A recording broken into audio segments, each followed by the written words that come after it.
Hello everyone, welcome back to the channel. So आज का जो टॉपिक होगा नो डाउट बहुत ही ज़्यादा इंपॉर्टेंट होने वाला है। इलास्टिक कांस्टेंट ना ही सिर्फ इस पर्टिकुलर एग्जाम के लिए, मतलब कि ना ही सिर्फ एसएससी जेईई के लिए, बल्कि जितने भी टेक्निकल के एग्जाम होते हैं, अगर आपके सिलेबस में स्ट्रेंथ ऑफ मटेरियल है तो नो डाउट आपके लिए टॉपिक बहुत ज़्यादा इंपॉर्टेंट है। क्लियर है। अब बात करें अगर इस पर्टिकुलर एग्जाम का, तो इसमें तो आपको सिलेबस में भी दे दिया गया है इलास्टिक कांस्टेंट, ठीक है, डायरेक्ट आपको नाम दे दिया गया है सिलेबस में, तो इंपॉर्टेंस यहीं से पता चल गया। और अगर हम लोग देखें कि प्रीवियस ईयर का क्वेश्चन, तो हर बार आपको इस टॉपिक से रिलेटेड क्वेश्चन मिलेगा ही, दिखेगा ही, ठीक है। इससे पहले भी आया है और आता रहेगा। क्लियर। तो आज हम लोग क्या क्या देखेंगे कि क्या होता है इलास्टिक कांस्टेंट, कितने टाइप के इलास्टिक कांस्टेंट होते हैं, इनका आपस में रिलेशनशिप देखेंगे, किस टाइप के क्वेश्चन पूछे गए हैं, ये सब देख लेंगे। तो अब बिना वक्त गवाए चलिए शुरू करते हैं शुरू से। तो सबसे पहले हम लोग यहाँ पे देख लेते हैं कि इलास्टिक कांस्टेंट क्या होता है। ठीक है, मैं हेडिंग डाल लेता हूँ elastic constant. Elastic constant, simple सी बात मैं बोलूं तो किसी भी मटेरियल का ऐसा कांस्टेंट जो उस मटेरियल के इलास्टिक प्रॉपर्टी को या फिर इलास्टिक बिहेवियर को एक्सप्रेस कर रहा है, वो क्या होगा, इलास्टिक कांस्टेंट होगा। सिंपल सा चीज है, लिख लेते हैं a constant which express elastic behaviour of any material. ठीक है, याद रखना यहाँ पे क्या कर रहा है, इलास्टिक बिहेवियर को एक्सप्रेस कर रहा है कौन, elastic constant, behaviour of any material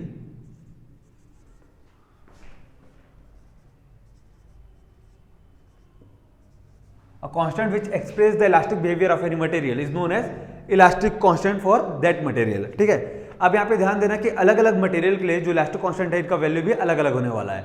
मतलब कि स्टील के लिए अलग होगा, एल्यूमिनियम के लिए अलग होगा, कॉपर के लिए अलग होगा, जितने भी मटेरियल है सबके लिए अलग अलग वैल्यू होगा। ठीक है, तो यहाँ पे लिख लेते हैं इलास्टिक कांस्टेंट डिफर, ठीक है, the value of elastic constant differ from material to material. तो इसको लिख लेते हैं हम लोग direct, it's value differ from material to material.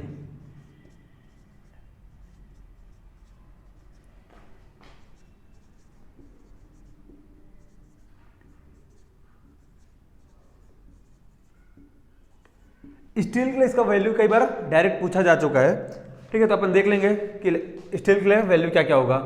चलो याद रखना, जितने भी इलास्टिक कांस्टेंट है, ठीक है, जितने भी इलास्टिक कांस्टेंट हम लोग अभी देखने वाले हैं, वो सब वहीं तक वैलिड है जहां तक हुक्स लॉ ओबे करता है। अब हुक्स लॉ कहां तक ओबे करता है आपको बताने की जरूरत नहीं है, प्रीवियस वीडियो में और उससे पहले भी मैं आपको कई बार बता चुका हूं। लिख लेते हैं यहाँ पे elastic constant valid up to, elastic constant valid up to limit of proportionality. Hooke's law कहां तक ओबे कर रहा था, लिमिट ऑफ प्रोपोर्शनैलिटी तक का। तो जितने भी इलास्टिक कांस्टेंट है वो भी कहां तक वैलिड होंगे, लिमिट ऑफ प्रोपोर्शनैलिटी तक। क्लियर। प्रोपोर्शनैलिटी क्या होता है, लिमिट ऑफ प्रोपोर्शनैलिटी आपको पता है, स्ट्रेस स्ट्रेन करो हम लोग बहुत अच्छे से देख चुके हैं। ठीक है, देखो अगर हमको किसी भी मटेरियल का इलास्टिक कांस्टेंट पता है तो उसमें किसी भी फोर्स के कारण कितना ज्यादा स्ट्रेन आ रहा है, किस किस टाइप का स्ट्रेन आ रहा है, ये सब हम लोग निकाल सकते हैं। कैसे निकाल सकते हैं वो आपको आगे समझ में आ जाएगा, बट अभी तक ये सब इंपॉर्टेंट था। क्लियर। चलो देख लेते हैं कौन कौन से टाइप की इलास्टिक कांस्टेंट हमको देखना है। टाइप ऑफ इलास्टिक कांस्टेंट, ठीक है, बात करेंगे हम लोग टाइप ऑफ इलास्टिक कांस्टेंट। तो 4 इलास्टिक कांस्टेंट है जिनके बारे में हमको बात करना है। सबसे पहला यंग्स मॉडुलस। ठीक है, चलो नाम लिख लेते हैं यंग्स मॉडुलस।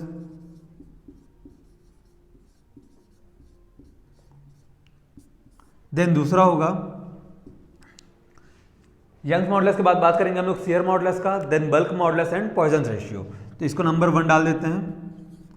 नंबर 2 क्या है, शियर मॉडुलस। यहाँ पे नाम लिख लेते हैं अपन शियर मॉडुलस। ठीक है, देन थर्ड किसका बात करेंगे हम लोग, बल्क मॉडुलस का। तो ये थर्ड क्या है, बल्क मॉडुलस है, नाम ले लो बल्क मॉडुलस। 1 बाय 1 हम लोग हर एक चीजों को डील करने वाले हैं। ठीक है, देन लास्ट होगा fourth Poisson ratio. Clear. Last क्या है, पॉइजन रेशियो। ठीक है, तो सबसे पहले हम लोग क्या देखेंगे, यंग्स मॉडुलस देख लेते हैं कि क्या होता है। इसके लिए मैं क्या करता हूं, बोर्ड को इरेज कर देता हूं फटाफट से। यंग्स मॉडुलस, ठीक है, देखो यंग्स मॉडुलस को मॉडुलस ऑफ इलास्टिसिटी भी बोलते हैं। क्या बोलते हैं इसको दूसरा नाम? Modulus of elasticity. यहां लिख लेते हैं हम लोग मॉडुलस ऑफ इलास्टिसिटी।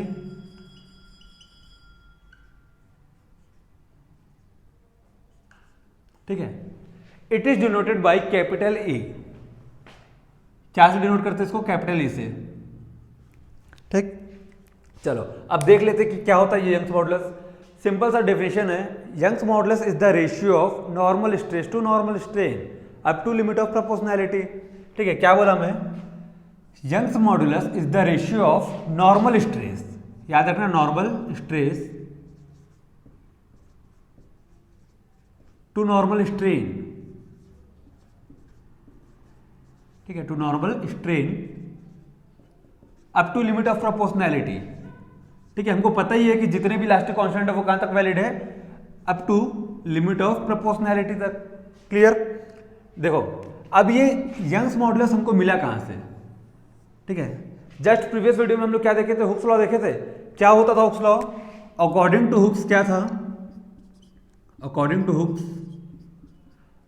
हुक्स क्या बोलते हैं कि stress is directly proportional to strain. अभी हम लोग बात कर लेते हैं नॉर्मल स्ट्रेस का। ठीक है, तो stress is directly proportional to strain up to limit of proportionality. अब हमको क्या पता है कि हमको क्या हटाना है? ये प्रोपोर्शनैलिटी हटाना है। तो इस प्रोपोर्शनैलिटी को हटाने के लिए क्या करना पड़ेगा? एक कांस्टेंट लगाना पड़ेगा। ठीक है, तो इक्वल टू के बाद यहाँ पे मैं क्या लगा दूँ? एक कांस्टेंट लगा देता हूँ। क्लियर? अब अगर मेरे को क्या करना है? इस कांस्टेंट का वैल्यू निकालना है, तो इसके साथ इनटू में क्या है? स्ट्रेन है। अगर मैं इसको ट्रांसफर कर दूंगा तो क्या हो जाएगा? वो स्ट्रेस के साथ अपॉन में हो जाएगा। तो यहाँ से हमको ए का वैल्यू क्या मिला? स्ट्रेस अपॉन में strain up to limit of proportionality. ठीक है, up to limit of proportionality. यही क्या है नॉर्मल स्ट्रेस अपॉन में normal strain up to limit of proportionality. Clear? कहां से मिला हमको? ये हुक्स लॉ से मिला। सिंपल सा था, समझ गए आप? यंग्स मॉडुलस क्या होगा? Ratio of normal stress to normal strain. हमको ये चीज हमेशा ध्यान में रखना है, लिमिट ऑफ प्रोपोर्शनैलिटी। क्लियर है? चलो अब देखो डेफिनेशन हो गया, फॉर्मूला हो गया। बात कर लेते हैं इसका यूनिट का। क्या हो जाएगा इसका यूनिट?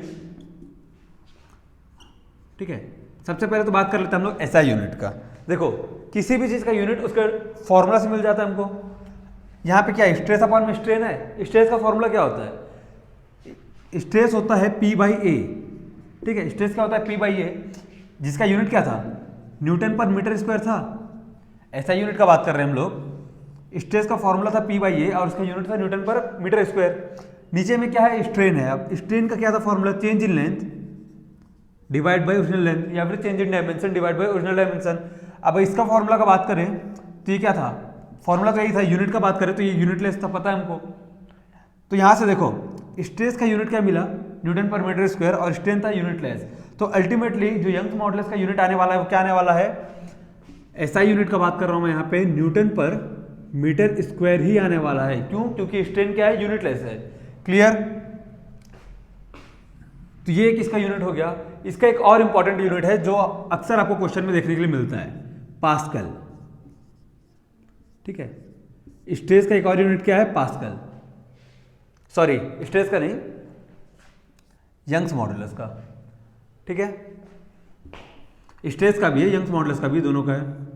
चलो अब ये हो गया फॉर्मूला। ठीक है, याद रखना 1 पास्कल का वैल्यू आपको ऑलरेडी बता चुका हूं, फिर भी ध्यान में देख लो। 1 पास्कल इक्वल टू क्या होने वाला है? 1 न्यूटन पर मीटर स्क्वायर होने वाला है। क्लियर?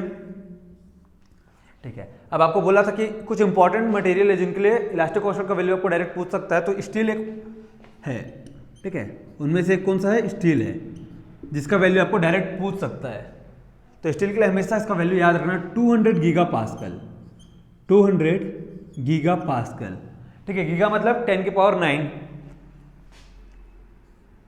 ठीक है, दूसरा है डायमंड। डायमंड का क्यों पूछ सकता है? क्योंकि ये सबसे ज्यादा जो यंग्स मॉडुलस का वैल्यू सबसे ज्यादा किसके लिए रहेगा? डायमंड के लिए रहता है। तो याद रखना 1200 giga pascal. 1200 giga pascal. Clear है? तो ये जो 2 इंपॉर्टेंट वैल्यू हमको हमेशा याद में रखना पड़ेगा। ऑप्शन मतलब क्वेश्चन में इसका पूछ सकता है वैल्यू को। तो यहाँ पे हमारा क्या कंप्लीट हो गया? यंग्स मॉडुलस कंप्लीट हो गया। देन इसके बाद हम लोग बात करेंगे शियर मॉडुलस। देखो यंग्स मॉडुलस और शियर मॉडुलस में 19-20 का फर्क है। कैसा फर्क है? देखो यंग्स मॉडुलस क्या हो रहा था? Normal stress to normal strain हो रहा था, अब शियर मॉडुलस नाम से क्लियर, उसमें शियर का वर्ड आ गया तो क्या होगा, shear stress to shear strain होगा। ठीक है, तो देख लेते हैं क्या होता है। उसके लिए हम लोग को क्या करना पड़ेगा, पूरा इरेज करना पड़ेगा। कर लो, हेडिंग डाल लेते हैं शियर मॉडुलस।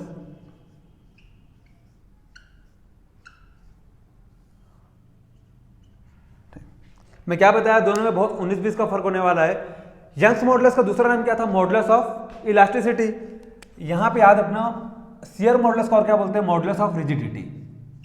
ठीक है, मॉडुलस ऑफ रिजिडिटी। ठीक, यंग्स मॉडुलस को कैपिटल ई से डिनोट कर रहे थे, शियर मॉडुलस को क्या करने वाले हम लोग, कैपिटल जी से। कहीं कहीं पर आपको एन देखने भी मिल जाएगा, तो याद रखना दोनों से हमको क्या को डिनोट कर रहे हैं, शियर मॉडुलस को। क्लियर, सिंपल सा डेफिनेशन है, shear modulus is defined as the ratio of shear stress to shear strain up to limit of proportionality. ठीक है, क्या से डिनोट कर रहे हैं हम लोग, कैपिटल जी से। तो कर लो, क्या हो रहा है ये, shear stress, shear stress to shear strain.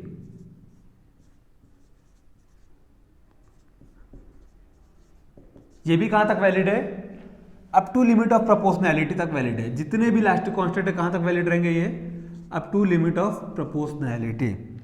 Clear, definition हो गया, फॉर्मूला हो गया। अब आपको यहां पे शियर स्ट्रेस पता है क्या होता है, शियर स्ट्रेस क्या होगा, ठीक, ये एलिमेंट है, इस एलिमेंट के 4 कटिंग सरफेस, अगर इस कटिंग सरफेस के पैरेलल कोई फोर्स एक्ट कर रहा है, ठीक है, इस कटिंग सरफेस के पैरेलल कोई फोर्स एक्ट कर रहा है, तो इसके कारण जो भी स्ट्रेस आने वाला है वो क्या आने वाला है, आपका शियर स्ट्रेस आने वाला है। और शियर स्ट्रेस को हम लोग टाउ से डिनोट करते हैं। ठीक है, अब देखो जैसे इसमें फोर्स आएगा, ठीक है, ये क्या मान लेते हैं हम लोग, ये नीचे में क्या है, नीचे में प्लेन को हम लोग फिक्स कर दिए। जैसे ही फोर्स आएगा, फोर्स के कारण क्या देखने मिलेगा कि नीचे वाला प्लेन फिक्स था, ऊपर वाला फ्री था, तो ऊपर वाला क्या हो जाएगा, अपनी जगह से मूव कर जाएगा आगे की ओर। तो जो नया स्टेटमेंट होगा इस बॉडी का वो कुछ इस टाइप का होगा। ठीक है, पहला जो ये ब्लू वाला केस था, जैसे इसमें क्या लगा, शियर फोर्स लगा, नीचे का प्लेन फिक्स था, इसलिए ये आगे की ओर मूव कर गया। अगर हम लोग नाम दे दे तो इसका नाम हो जाएगा ए, बाद में हो गया ए डैश, ये था बी, बाद में हो गया बी डैश।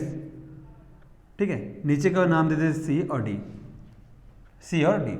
अब देखो शियर स्ट्रेस क्या होता है तो पता चल गया, पैरेलल फोर्स एक्ट किया कटिंग सरफेस के, तो उसके कारण जो भी स्ट्रेस आ रहा है वो क्या है, शियर स्ट्रेस। फॉर्मूला आपको पता है, फोर्स अपॉन में एरिया होता है। ठीक है, अब बात कर लेते हैं शियर स्ट्रेन का।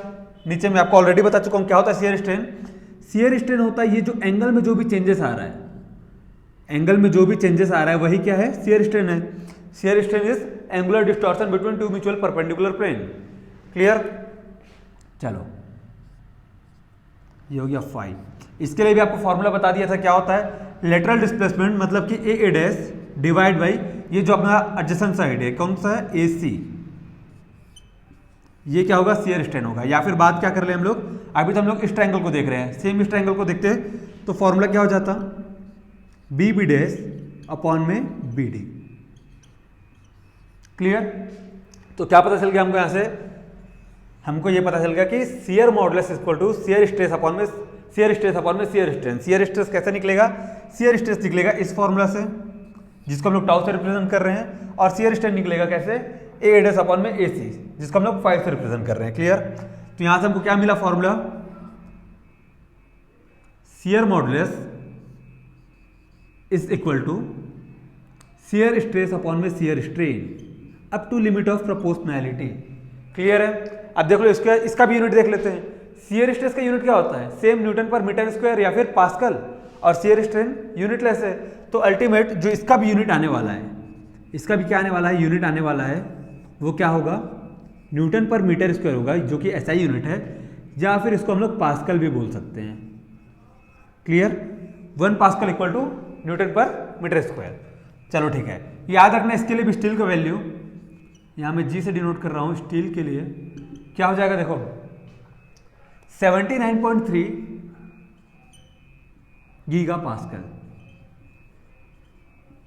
ठीक है, कुछ कुछ बुक में या कभी न्यूमेरिकल में आपको यहाँ पे 80 कंसिडर कर दिया जाता है, बट जो ओरिजिनल वैल्यू है वो क्या है, 79.3 गीगा पास्कल। क्लियर, अब क्या क्या हो गया, यंग्स मॉडुलस हो गया, शियर मॉडुलस हो गया। अब जब बात करेंगे हम लोग इसका बल्क मॉडुलस, जो कि हमारा थर्ड कांस्टेंट है, ये था सेकेंड। ठीक है, तो बल्क मॉडुलस देख लेते हैं। बल्क मॉडुलस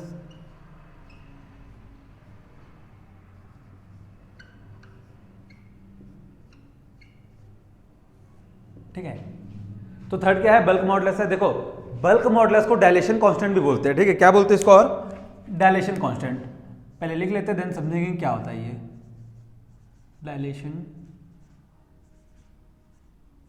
कांस्टेंट, ठीक है। यंग्स मॉडुलस को कैपिटल ई से, शियर मॉडुलस को कैपिटल जी या फिर एन से, और बल्क मॉडुलस को हम लोग डिनोट करते हैं कैपिटल के से।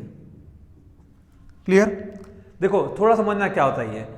If a block is subjected to 3 mutually perpendicular plane, मतलब कि 3D प्लेन में, ठीक है, अगर कोई ब्लॉक 3D प्लेन में क्या है, सब्जेक्टेड है, and the stress, the normal stress in all direction is equal, मतलब कि एक ब्लॉक जो है वो क्या है, 3D प्लेन में फिक्स है या फिर सब्जेक्टेड है, और उसके हर एक साइड से, हर एक डायरेक्शन से क्या लग रहा है, जो नॉर्मल स्ट्रेस लग रहा है वो क्या है, बराबर लग रहा है, then the ratio of normal stress to volumetric strain is known as bulk modulus.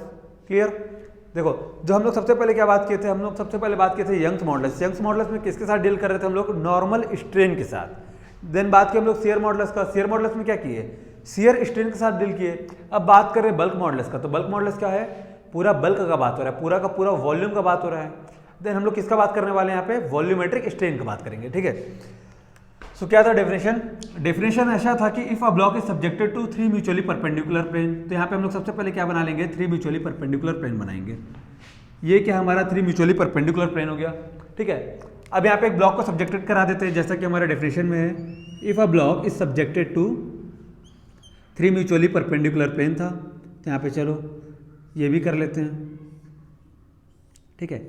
ये क्या हो गया, हमारा एक ब्लॉक हो गया, ब्लॉक जैसा दिखना चाहिए ये बस, ओके, हाँ दिख रहा है ब्लॉक जैसा, ठीक है।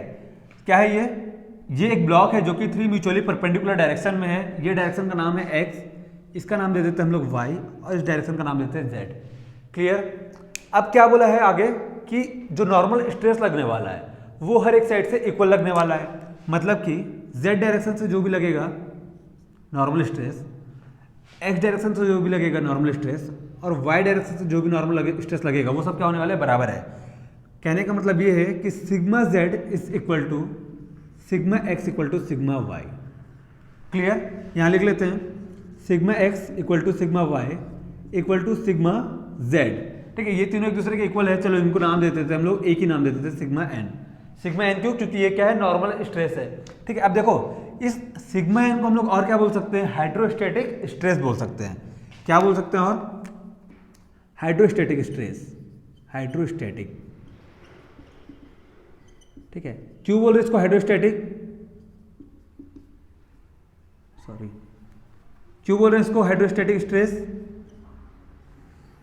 देखो हाइड्रोस्टैटिक पता है हमको क्या होता है, अगर कोई ब्लॉक किसी फ्लूइड के अंदर क्या होगा, सबमर्ज्ड होगा, तो एक टाइम के बाद उसमें हर एक डायरेक्शन में सेम और इक्वल अमाउंट में क्या लगने वाला है, फोर्स लगता है, ठीक है, कंप्रेसिव फोर्स लगता है, और हर एक डायरेक्शन से क्या लगता है, इक्वल अमाउंट में लगता है। क्लियर? यहाँ पे भी तो वही हो रहा है, ये जो ब्लॉक है हर एक डायरेक्शन में इक्वल अमाउंट में क्या लग रहा है, स्ट्रेस लग रहा है, बस इसीलिए इस स्ट्रेस को और क्या बोल रहे हैं हम लोग, हाइड्रोस्टैटिक स्ट्रेस बोल रहे हैं। चलो डेफिनेशन ऐसा था कि if a block is subjected to 3 mutually perpendicular plane and the stress in all direction क्या है, इक्वल है, then the ratio of normal stress, then the ratio of normal stress to volumetric strain, volumetric strain is known as bulk modulus, यानी कि capital के। Clear? चलो देख लेते इसको और आगे। यहां से क्या पता चल गया, K is equal to normal stress क्या है, सिग्मा n डिवाइड बाई क्या है, वॉल्यूमेट्रिक स्ट्रेन। वॉल्यूमेट्रिक स्ट्रेन मतलब एप्सिलॉन वी। एप्सिलॉन क्यों, क्योंकि ये भी किसके कारण है, नॉर्मल फोर्स के कारण है, इसलिए हम लोग एप्सिलॉन लगाए। वॉल्यूमेट्रिक है इसलिए यहाँ के वी कर दिया। क्लियर? चलो इसको ऐसा भी लिख सकते हैं क्या, इसको ऐसा भी लिख सकते हैं हम लोग, सिग्मा n, और वॉल्यूमेट्रिक स्ट्रेन है मतलब कि change in volume divide by original volume. Clear? अब यहाँ पे ओरिजिनल वॉल्यूम क्या है, अपॉन में है, इसको ऊपर ले जाते हैं तो कुछ ऐसा हो जाएगा, सिग्मा n इंटू में original volume divide by change in volume. Clear? So क्या पता चला, bulk modulus is equal to normal stress into में वॉल्यूम किसका, ब्लॉक का, divide by change in volume. ठीक है, चलो अब देखो ये जो नॉर्मल स्ट्रेस है ये तो हमको पता रहेगा ना, क्योंकि फोर्स हमको पता है कितना लग रहा है, फोर्स पता है तो स्ट्रेस भी हमको पता चल जाएगा। ब्लॉक का जो वॉल्यूम है वो तो हमको ऑलरेडी पता रहेगा, ठीक है। ब्लॉक का वॉल्यूम इनिशियल केस में जो भी होगा वो तो हम निकाल सकते हैं। इसका ये मतलब हुआ कि ये दोनों क्या है, नोन है, अननोन क्या है ये, ठीक है। तो कहने का ये मतलब है कि जो बल्क मॉडुलस है वो इन्वर्सली प्रोपोर्शनल है किसके, चेंज इन वॉल्यूम के, ठीक है। बाकी सब कांस्टेंट है, इस पे क्या कर रहा है, डिपेंड कर रहा है, ठीक है। Bulk modulus inversely proportional to change in volume. अब देखो चेंज इन वॉल्यूम मतलब क्या, चेंज इन वॉल्यूम हो रहा है, ठीक है। सब में क्या लग रहा है, कंप्रेसिव स्ट्रेस लग रहा है, वॉल्यूम क्या होगा, कम होगा, ठीक है। कम होगा मतलब कि चेंज इन वॉल्यूम को हम लोग क्या बोल सकते हैं, कंप्रेसिबिलिटी बोल सकते हैं, क्योंकि क्या हो रहा है, ब्लॉक कंप्रेस हो रहा है। तो चेंज इन वॉल्यूम को हम लोग और क्या नाम दे सकते हैं, कंप्रेसिबिलिटी। तो इससे ये पता चला कि बल्क मॉडुलस जो है वो क्या है, 1 में कंप्रेसिबिलिटी है, कंप्रेसिबिलिटी। क्लियर, ठीक है। देखो चेंज इन वॉल्यूम जितना ज्यादा होगा बल्क मॉडुलस उतना कम होगा, ठीक है। चेंज इन वॉल्यूम यहां से ये पता चल रहा है ना, क्योंकि ये दोनों एक दूसरे क्या इन्वर्सली प्रोपोर्शनल है, तो चेंज इन वॉल्यूम जितना ज्यादा आएगा बल्क मॉडुलस उतना कम। सेम चेंज इन वॉल्यूम जितना कम होगा बल्क मॉडुलस उतना ज्यादा होगा। क्लियर। तो देखो यहां पे हम लोग देख लेते हैं इनकम्प्रेसिबल मटेरियल के लिए क्या होने वाला है बल्क मॉडुलस, ठीक है। पूछ सकता है, इंपॉर्टेंट है इसलिए बता रहा हूं। इनकम्प्रेसिबल मटेरियल के लिए, for incompressible material, for incompressible material bulk modulus क्या हो जाएगा, बल्क मॉडुलस। क्लियर। देखो इनकम्प्रेसिबल मटेरियल बोल रहा है, इनकम्प्रेसिबल मतलब क्या होता है, इनकम्प्रेसिबल मतलब जो भी कम वॉल्यूम में चेंज होगा वो क्या होगा, जीरो होगा। जो ब्लॉक है वो क्या होगा, कंप्रेस नहीं होगा, ठीक है ना। इनकम्प्रेसिबल मतलब कि कंप्रेस नहीं होगा, यही तो होगा।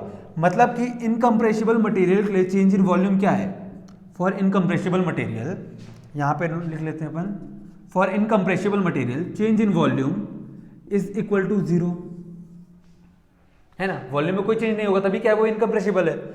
अब चेंज इन वॉल्यूम को हम लोग क्या करते हैं, इस फॉर्मूला में पुट कर लेते हैं। ये जो के वाला फॉर्मूला था इसमें हम लोग पुट कर लेते हैं, ठीक है। के इक्वल टू क्या है, स्ट्रेस इंटू में original volume divide by change in volume. अब चेंज इन वॉल्यूम क्या हो जा रहा है, जीरो हो जा रहा है।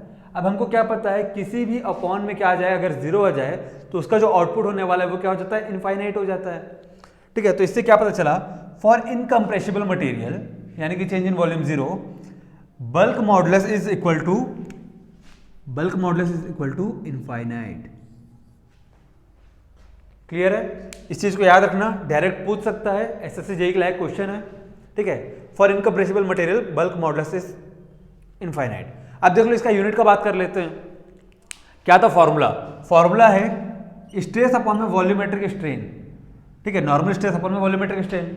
नॉर्मल स्ट्रेस का क्या होता है फॉर्मूला, मतलब यूनिट न्यूटन पर मीटर स्क्वायर या फिर पास्कल, और ये वॉल्यूमेट्रिक स्ट्रेन है तो भाई वॉल्यूमेट्रिक स्ट्रेन भी क्या है, यूनिटलेस है। तो इससे क्या पता चला, इसका भी जो एसआई यूनिट होने वाला है, ठीक है, एसआई यूनिट जो होने वाला है वो क्या है, न्यूटन पर मीटर स्क्वायर और पास्कल। क्लियर। क्या क्या देख लिए हम लोग, फॉर्मूला देख लिए, इस चीज को समझ लिए। यहाँ पे याद रखना, इसको हाइड्रोस्टैटिक स्ट्रेस भी बोलते हैं, डायलेशन कांस्टेंट बोलते हैं, के से डिनोट करते हैं, ठीक है। ये फॉर्मूला हो गया उसका, ठीक है।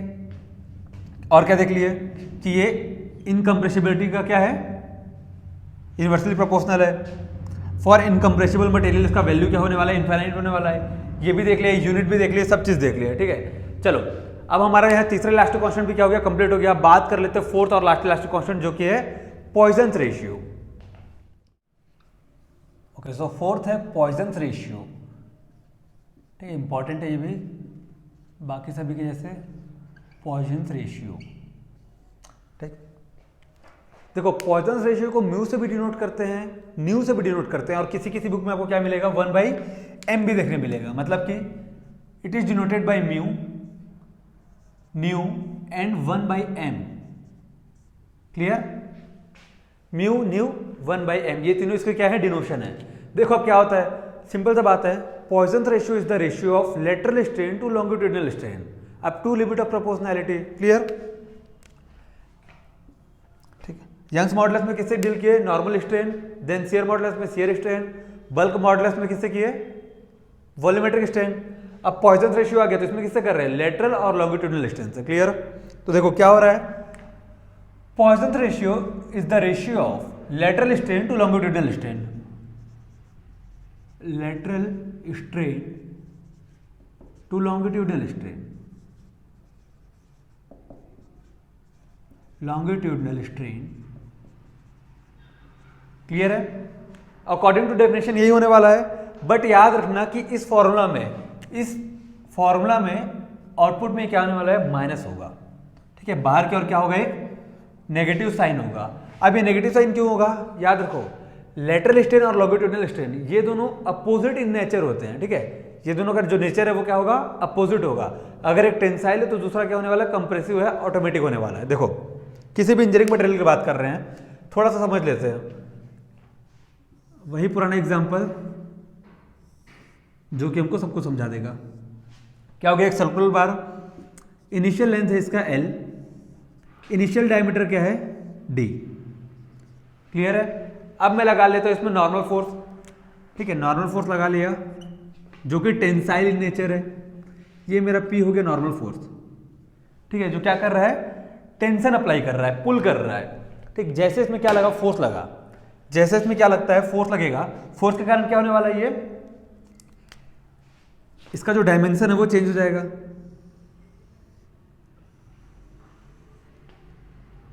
ठीक है, जैसे हमने उसमें फोर्स अप्लाई किया इसका डायमेंशन क्या हो गया? चेंज हो गया। ये दिख रहा है ग्रेजुअली क्या हुआ? इसका डायमेंशन चेंज हो गया। क्लियर? अब जिसका जो नया डायमेंशन है वो कैसा है? जिसका लेंथ है वो है L plus del L. Del L क्या है? डेल एल है चेंज इन लेंथ। जो भी चेंज आया पॉजिटिव आया। दिख रहा है ना? कभी लेंथ कम था पहले, जैसे हम लोग क्या लगाए? फोर्स लगाए। फोर्स लगाने के कारण लेंथ बढ़ गया, इसलिए जो भी चेंज आ रहा है उसको हम लोग क्या कर रहे हैं? पॉजिटिव कर रहे हैं। नाउ डायमीटर में देख लेते कैसे चेंज आ रहा है। जैसे हम लोग क्या कर रहे हैं? टेंसाइल फोर्स लगा रहे हैं। टेंसाइल फोर्स लगाने के कारण जो डायमीटर है वो क्या हो जा रहा है? ओरिजिनल डायमीटर माइनस में चेंज इन डायमीटर। ठीक है, दिख रहा है ना? पहला जो डायमीटर था वो ज्यादा था, अब जो भी चेंज आया है वो क्या आ रहा है? कम हुआ है ना? डायमीटर कम हुआ है, जो चेंज आ रहा है वो नेगेटिव में आ रहा है। तो यहाँ पे क्या लिखा हूं मैं? ओरिजिनल डायमीटर माइनस में चेंज इन डायमीटर। क्लियर? चलो अब अगर मेरे को क्या निकालना है? इसमें स्ट्रेन निकालना है दोनों डायरेक्शन में। ठीक है, सबसे पहले हम लोग बात कर रहे थे लॉन्गिट्यूडिनल स्ट्रेन का। लॉन्गिट्यूडिनल स्ट्रेन क्या होगा? ऐसा स्ट्रेन जो कि अलॉन्ग द लेंथ लग रहा है, मतलब कि लॉन्गिट्यूडिनल डायरेक्शन में लग रहा है। तो लॉन्गिट्यूडिनल डायरेक्शन में क्या है? लेंथ है ना? क्या हो जाएगा यहाँ पे? Change in length divide by original length. तो हमको दिख रहा है लेंथ में कैसा चेंज आ रहा है? Positive del L divide by original length. Clear? चलो अब बात कर रहे थे हम लोग लेटरल डायमेंशन में। ये क्या बात कर रहे हैं हम लोग? लेटरल स्ट्रेन का। लेटरल स्ट्रेन क्या है? यहाँ पे चेंज इन डायमीटर। तो देखो डायमीटर में कैसा चेंज है? नेगेटिव चेंज है, डायमीटर कम हो रहा है। ठीक है, तो change in diameter divide by original diameter. Clear? चलो अब आ जाते हैं हम लोग फॉर्मूला में अपने। क्या होता है? म्यू। म्यू होता है लेटरल अपॉन में लॉन्गिट्यूडिनल, अब बाहर में होता है माइनस, तो यहाँ पे माइनस लिखे। ठीक है, कितना आ रहा है? देखो लेटरल स्ट्रेन। लेटरल स्ट्रेन आ रहा है change in dia divide by original dia. तो यहाँ पे चेंज इन डाया क्या है? नेगेटिव, डिवाइड बाई है ओरिजिनल डाया। ठीक है, अब डिवाइड में क्या है? लॉन्गिट्यूडिनल। तो लॉन्गिट्यूडिनल क्या है? Change in length divide by original length. तो ये हो गया हमारा change in length divide by original length. Clear? अब ये जो नेगेटिव इस नेगेटिव क्या कर देगा? कैंसिल कर देगा। क्लियर? तो जो फाइनल आउटपुट आने वाला है यहां से वो कैसा आएगा? पॉजिटिव आएगा। इसका जो भी आउटपुट आएगा, ठीक है, जो भी इसका लेंथ रहा होगा, जो भी डायमीटर रखा होगा, उसकी वैल्यू को हम लोग यहाँ पे रखेंगे। तो क्या करेगा? ये जो नेगेटिव है वो इस नेगेटिव को कैंसिल कर देगा, देन फाइनल जो आउटकम आने वाला है वो पॉजिटिव आने वाला है। अभी हम लोग क्या किया था? टेंसाइल फोर्स लगाए थे। जस्ट इसका उल्टा देखें, जैसे ही हम लोग क्या करेंगे यहाँ पे टेंसाइल ना लगा के कंप्रेसिव फोर्स लगाएंगे। ठीक है, इसको मैं ऐसे बताता हूँ आपको। ये कोई बार था, अब मैं इसमें क्या करूंगा? कंप्रेसिव फोर्स लगाऊंगा। ठीक है, कंप्रेसिव फोर्स लगाने के कारण क्या होगा? इसका जो लेंथ होगा वो कॉन्ट्रैक्ट हो जाएगा। ठीक है, लेंथ डिक्रीज हो जाएगा, मतलब कि चेंज इन लेंथ कैसा आ जाएगा? नेगेटिव आ जाएगा उस केस में। Change in length divide by original length क्या हो जाएगा? नेगेटिव हो जाएगा। बट जैसे ये बार क्या होगा? कंप्रेस होगा, तो इसका जो डाया क्या है वो इंक्रीज हो जाएगा। होगा ना? एज्यूम कर सकते हैं इस चीजों को। तो चेंज इन डाई कैसा आ जाएगा, पॉजिटिव आ जाएगा। अब फिर से फॉर्मूला में रखते तो यहाँ पे ये पॉजिटिव होता बट ये नेगेटिव होता, तो आउटपुट का जो नेगेटिव है इस नेगेटिव को क्या कर देता, पॉजिटिव कर देता। फिर से फाइनल जो आउटकम होता है वो क्या आ जाता, पॉजिटिव आ जाता। क्लियर। तो हमको यहाँ पे जो नेगेटिव है उसको बिल्कुल भी नहीं भूलना है। चलो ये हो गया, ठीक है। अब बात कर ले इसके यूनिट का, क्या हो जाएगा इसका यूनिट, ठीक है। इसका देख लेते हैं हम लोग यूनिट क्या है, लेटरल स्ट्रेन अपॉन में लॉन्गिट्यूडिनल स्ट्रेन। अब लेटरल स्ट्रेन भी तो स्ट्रेन है और लॉन्गिट्यूडिनल स्ट्रेन भी तो स्ट्रेन है, और स्ट्रेन क्या होता है, यूनिट एस होता है, पता है। तो हमको इससे क्या पता चला, जो पॉइजन रेशियो है इसका कोई यूनिट नहीं है। ओके, तो ये क्या हो गया, यूनिटलेस हो गया। क्लियर। चलो अब बात करते हैं रेंज ऑफ पॉइजन रेशियो कि इसका रेंज कहाँ से कहाँ तक वेरी करता है। इंपॉर्टेंट है बहुत, ठीक है। किसी भी एग्जाम में इसको क्वेश्चन आपको देखने मिल ही जाएगा, रेंज ऑफ म्यू। तो सबसे पहले हम लोग बात कर लेते हैं जनरल मटेरियल के लिए, ठीक है। सबसे पहले हम लोग किसके लिए बात करेंगे, for general material. For general material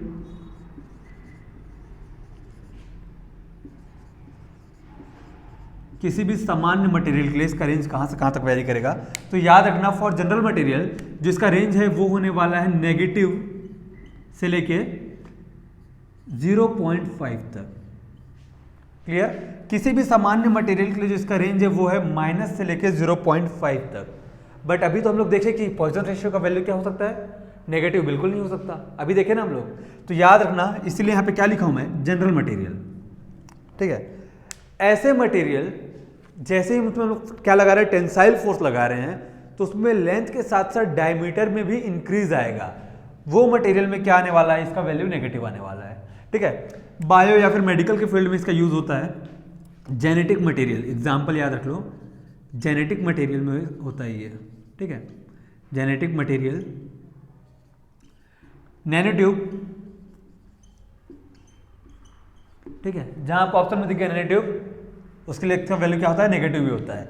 और बात कर ले तो ऑक्जेटिक मटेरियल, ऑक्जेटिक मटेरियल, ठीक है। तो याद रखना किस केस में होगा नेगेटिव, जिस केस में हम लोग जैसे टेंसाइल फोर्स लगा रहे हैं तो लेंथ के साथ साथ डाया भी इंक्रीज हो, या फिर जैसे हम लोग कंप्रेसिव फोर्स लगा रहे हैं तो लेंथ के साथ साथ डाया भी डिक्रीज हो। मतलब कि लेटरल और लॉन्गिट्यूडिनल दोनों का नेचर क्या होना चाहिए, सेम होना चाहिए। उस कंडीशन में क्या होने वाला है, इसका वैल्यू नेगेटिव भी आने वाला है। क्लियर। अब बात कर लेते हैं हम लोग इंजीनियरिंग मटेरियल के लिए। सेकेंड क्या बात कर रहे हैं हम लोग, इंजीनियरिंग मटेरियल। यहाँ पे लिख लेते हैं for engineering material, for engineering material, ठीक। किसी भी इंजीनियरिंग मटेरियल में इसका वैल्यू कभी भी नेगेटिव नहीं होने वाला, ठीक है। कोई देखियो क्या मटेरियल ऐसा जिसमें क्या होगा, लेंथ के साथ साथ डाया भी इंक्रीज हो अगर टेंसाइल फोर्स लगे तो, नहीं ना। किसी भी इंजीनियरिंग मटेरियल में हो सकता है इसका वैल्यू 0 हो बट नेगेटिव कभी नहीं होगा। तो याद रखना, जो इसका रेंज है वो 0 से लेके 0.5 तक वेरी करेगा, ठीक है। किसी भी इंजीनियरिंग मटेरियल में इसका जो रेंज है वो कहाँ तक वेरी करने वाला है, 0 से लेके 0.5 तक। तो कुछ इंपॉर्टेंट मटेरियल देख लेते हैं यहाँ पे, इसको नोट कर लेना, मैं यहाँ पे इसे इरेज कर रहा हूँ, ठीक है।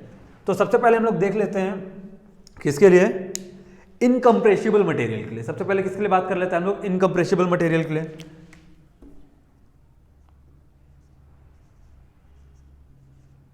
इनकम्प्रेसिबल मटेरियल,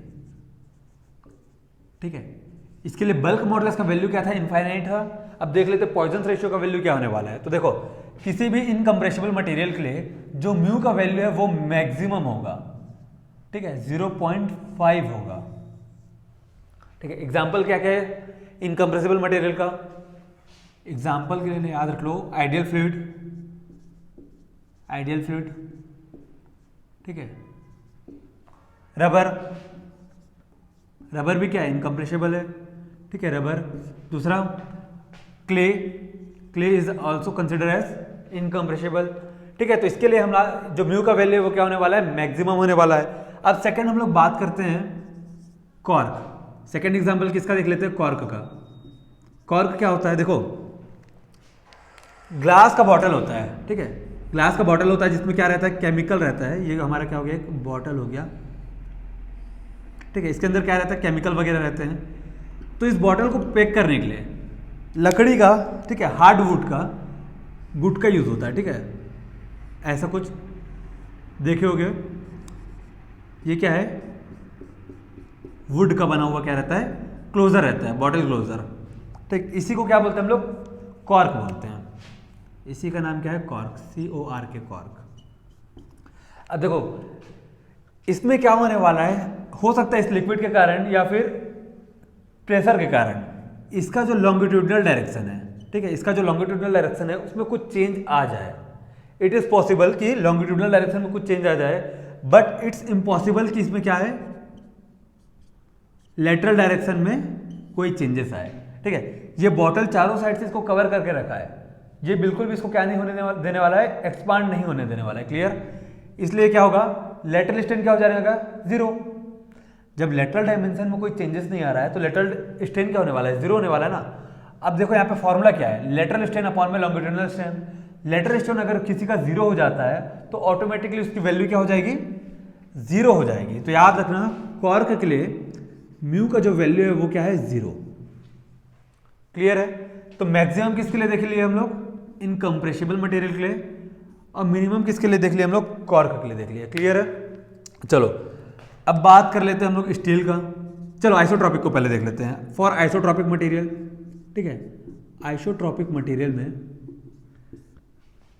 जो म्यू का वैल्यू होगा वो क्या रहेगा, देखो एक बार हम लोग देखें मैक्सिमम, फिर देखें क्या मिनिमम, अब बात कर लेते हैं एवरेज 0.25, ठीक है। किसी भी आइसोट्रॉपिक मटेरियल के लिए इसका वैल्यू कितना है, 0.25 के आसपास होता है। चलो बात कर लेते हैं स्टील का। स्टील के लिए इसका वैल्यू क्या हो जाएगा, स्टील के लिए वैल्यू इसका 0.3 से लेके 0.33 तक कंसिडर किया जाता है। आपको इसके पास आसपास जो भी एग्जांपल में दिखे, मतलब जो भी ऑप्शन में दिखे उसको करेक्ट करना है, ठीक है। मोस्टली इसको कंसिडर किया जाता है, दोनों में से आप जो भी ऑप्शन देख लेना उसको टिक कर लेना। चलो ये हो गया स्टील का। बात कर लेते हैं हम लोग कंक्रीट का। स्टील का बात करें तो कंक्रीट का भी बात कर लेते हैं, ठीक है। म्यू फॉर कंक्रीट क्या होने वाला है, इसका वैल्यू 0.15, स्टील का जस्ट हाफ, क्लियर है। क्या क्या देख लिए हम लोग देख लिए पहले इनकम्प्रेसिबल मटेरियल का, कॉर्क का, आइसोट्रॉपिक का, स्टील का, कंक्रीट का। तो यहाँ से हमारा पॉइजन रेशियो क्या हो गया, कंप्लीट हो गया, क्लियर। अब देखो हम लोग इससे पहले जब बात किए थे टाइप ऑफ मटेरियल, तो उसमें हम लोग कुछ मटेरियल देखे थे, कौन कौन से, आइसोट्रॉपिक, होमोजीनियस, एनाइसोट्रॉपिक, ऑर्थोट्रॉपिक। तो इन सब के लिए इलास्टिक कांस्टेंट का वैल्यू क्या क्या है, मतलब कितने नंबर ऑफ इलास्टिक कांस्टेंट होते हैं, ये देख लेते हैं, ठीक है। सबसे पहले बात कर लेते हैं isotropic and homogeneous material. For isotropic and homogeneous material, homogeneous material, ठीक है, जीनियस मटेरियल। आइसोट्रॉपिक और होमोजीनियस मटेरियल के टोटल इलास्टिक कांस्टेंट कितने होते हैं, 4, ठीक है। Total number of elastic constant कितने हैं, 4, जिन चारों के बारे में हमने अभी बात किया, E, G, K and mu, ठीक है।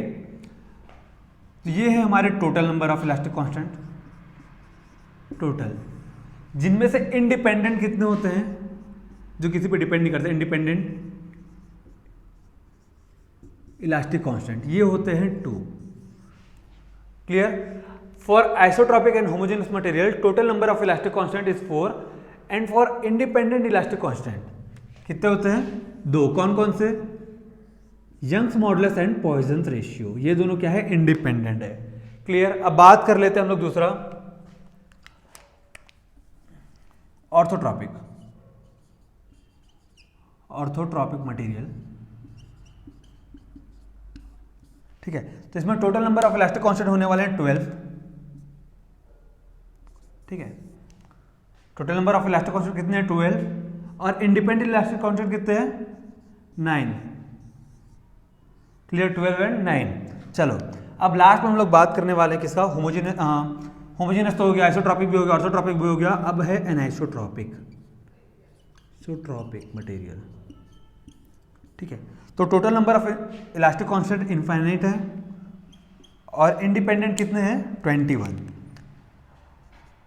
सो ये वैल्यू आपको डायरेक्ट याद रखना है। मोस्टली किसका पूछा जाता है आपको, ये जो इंडिपेंडेंट वैल्यू है उसको तो आपको बिल्कुल याद रखना पड़ेगा, ठीक है, डायरेक्ट आपको एग्जाम में पूछे जाते हैं। क्लियर? चलो अब ये हो गया। अब देख लेते हैं रिलेशन बिटवीन इलास्टिक कांस्टेंट। जितने भी 4 इलास्टिक कांस्टेंट है उनका आपस में क्या रिलेशन है। ठीक है, यहाँ पे मैं आपको बिल्कुल डेरिवेशन नहीं बताऊंगा, डेरिवेशन बता के टाइम वेस्ट नहीं करूंगा, डायरेक्ट आपको रिलेशन बताऊंगा, क्योंकि derivation is not important for any objective based exam. Derivation आपके एग्जाम में बिल्कुल नहीं आने वाला है, तो टाइम वेस्ट यहाँ पे नहीं करेंगे, डायरेक्ट हम लोग फॉर्मूला देखेंगे और क्वेश्चन कुछ देख लेंगे कि किस टाइप के क्वेश्चन पूछे जा सकते हैं। ठीक है, तो 4 बेसिक से रिलेशन है जिनको हमको हमेशा याद रखना पड़ेगा। यहाँ पर हेडिंग डाल लेते हैं हम लोग, रिलेशनशिप बिटवीन इलास्टिक कांस्टेंट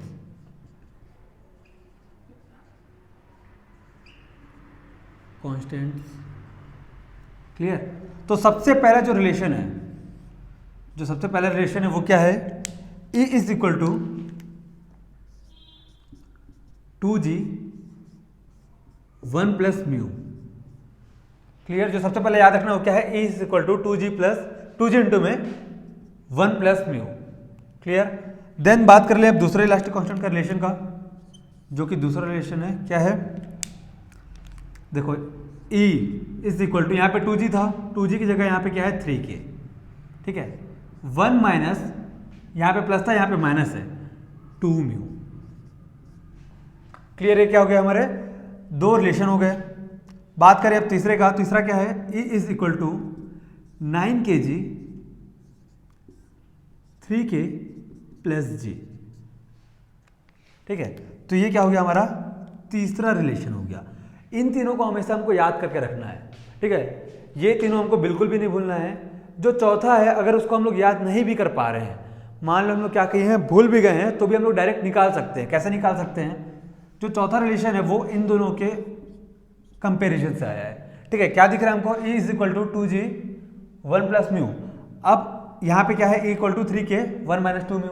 ठीक है, तो यहाँ पे जो E का वैल्यू है, मैं वहाँ पे क्या डायरेक्ट पुट कर सकता हूँ? इसको पुट कर सकता हूँ, क्योंकि दोनों क्या है? दोनों जगह पे E है, तो कर दो। 2G इंटू में क्या है? 1 plus mu is equal to 3K 1 minus 2 mu. Clear? तो यहाँ पे हमको क्या मिला? इन दोनों की मदद से ये मिल गया। चलो अब इस 2G का अंदर में इंटू कर देंगे तो क्या दिखेगा? 2G प्लस में 2G म्यू। ठीक है, 2G plus 2G mu is equal to 3K minus में 6K म्यू। क्लियर है? चलो अब म्यू म्यू वाले चीज़ों को एक साथ कर दो। यहाँ पे म्यू दिख रहा है और कहाँ है? यहाँ म्यू दिख रहा है। क्लियर? क्या हो जाएगा? यहाँ पे 6K म्यू प्लस में 2G म्यू। ओके, यहाँ क्या क्या बचा? 3K बच गया और ये माइनस में यहाँ आ गया 2G। 3K माइनस में आ गया 2G। म्यू यहाँ है, म्यू यहाँ है, म्यू को कर लो कॉमन। क्या बचा अंदर में? 6K प्लस में 2G is equal to 3K minus 2G बचा। यहाँ से हम लोग अगर म्यू का वैल्यू निकालेंगे तो क्या मिलेगा? अगर हम लोग यहाँ से म्यू का वैल्यू को निकालते हैं तो कुछ ऐसा दिखेगा, 3K माइनस में 2G divide by 6K plus में 2G। तो ये हमारा हो गया 4th रिलेशन। ठीक है, अगर इसको आपको एग्जाम में याद भी नहीं आए, ठीक है, अगर आप एग्जाम में भूल भी गए हो तो आप क्या कर सकते हो? इन दोनों की हेल्प से निकाल सकते हो। क्लियर? तो ये 4 इलास्टिक कांस्टेंट हो गए, जिसके मदद से आपको क्या बनेगा? क्वेश्चन बनेगा। और बिल्कुल इस रिलेशनशिप के बेस पे क्वेश्चन आते ही हैं। ठीक है, आपको कोई क्वेश्चन पूछ देगा जिसमें आपको क्या दे देगा? म्यू का वैल्यू दे देगा और यंग्स मॉडुलस का वैल्यू दे देगा। आपको क्या पूछ देगा वहां से? G निकालो। ठीक है,